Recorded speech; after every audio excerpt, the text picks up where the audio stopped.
اللہ رب العزت کے نبی موسیٰ علیہ السلام اپنی قوم بنی اسرائیل کے لیے اللہ رب العزت کی بارگاہ میں پانی کی التجا کرتے ہیں، اور اللہ رب العزت نے فرمایا کہ اے موسیٰ اضرب بعصاک الحجر، یہ جو عصا آپ کے ہاتھ میں ہے اسے اس پتھر پر ماریے۔ موسیٰ علیہ السلام نے وہ عصا پتھر پر مارا اور فانفجرت منہ اثنتا عشرۃ عینا، اس ایک ضرب سے 12 چشمے جاری ہو گئے۔ اب یہاں پر پھر فرمایا قد علم کل اناس مشربہم، ہر قبیلے اور ہر گروہ نے اپنے اپنے مشرب کو پہچان لیا، مگر فرمایا شرط یہ ہے کہ سرابی اس وقت تک ملتی رہے گی جب تک زمین پر فساد انگیزی نہیں کرو گے۔ اگر امن والے بن کر اتحاد امت کی لڑی میں پروئے ہوئے خدمت دین کا کام سر انجام دیتے رہو گے تو میرے نبی کے در کی خیرات تمہیں ہمیشہ ملتی رہے گی، اور یہ چشمے پوری امت کی سرابی کا کام سر انجام دیتے رہیں گے۔ اسی کی حوالے سے اسی کے ضمن میں دوسری آیت کریمہ آپ کے سامنے پیش کرنا چاہتا ہوں کہ اللہ رب العزت نے سورۃ البقرہ میں فرمایا کہ وہ یہود کہتے تھے کہ نصرانیوں کی بنیاد کسی شے پر نہیں، یعنی وہ ان کا عقیدہ درست نہیں، اور نصرانی کہتے تھے کہ یہودیوں کی بنیاد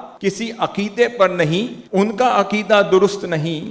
بات سمجھ آئی کہ یہی وہی اختلاف تھا جو آج جس کا شکار امت مسلمہ نظر آ رہی ہے۔ ہم جب اپنے مکاتب فکر کی طرف نظر ڈالتے ہیں تو کوئی کسی کو جھٹلا رہا ہے، کوئی کسی کی تضحیق کر رہا ہے، کوئی کسی کی تکفیر کر رہا ہے۔ پھر سورۃ الروم میں آگے اللہ رب العزت نے فرمایا کہ ان یہود اور نصارہ میں سے نہ ہو جاؤ جنہوں نے اپنے دین کے ٹکڑے ٹکڑے کر دیے، مگر اتنی بات آیت کریمہ سے سمجھ آ گئی کہ کچھ نہ کچھ اس کے پاس درست ضرور ہے۔ نہ ہر کسی کے پاس صرف کل ہے اور نہ ہر کوئی خیر سے کلیتاً محروم ہے۔ جب امت میں نگاہ ڈالی تو نظر آیا کہ کسی کی دعوت میں نسبت توحید غالب آ گئی، مگر غور کیجئے وہ بھی تو اصل سے ہی لے رہا ہے۔ کسی کی دعوت میں نسبت رسالت غالب آ گئی، کسی کی دعوت میں نسبت اطاعت رسول غالب آ گئی، وہ بھی تو اصل سے لے رہا ہے۔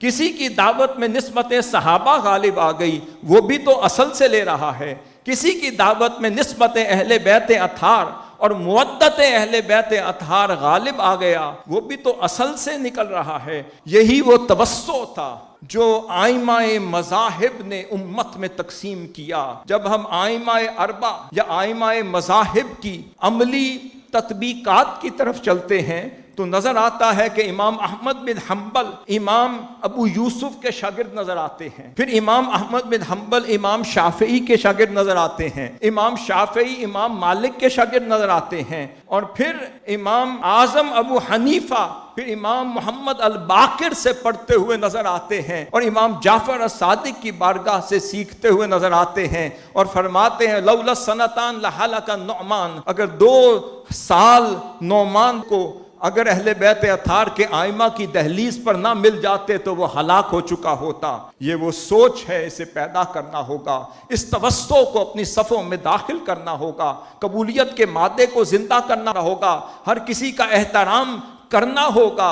ہر کسی کے لیے ایک ہے مخالفت، ایک ہے حق کے اختلاف۔ اختلاف سے شان امت بڑھتی ہے اور مخالفت سے شان امت گھٹتی ہے۔ اس رویے کو اپنی طبیعتوں میں پیدا کریں تاکہ اللہ رب العزت ہمیں امت کے ان فیوزات سے بہرہور فرمائے، اور آقا صلی اللہ علیہ وسلم کے نالین پاک کی خیرات سے اتحاد امت کو رونق عطا فرمائے۔ وما علینا الا البلاغ المبین۔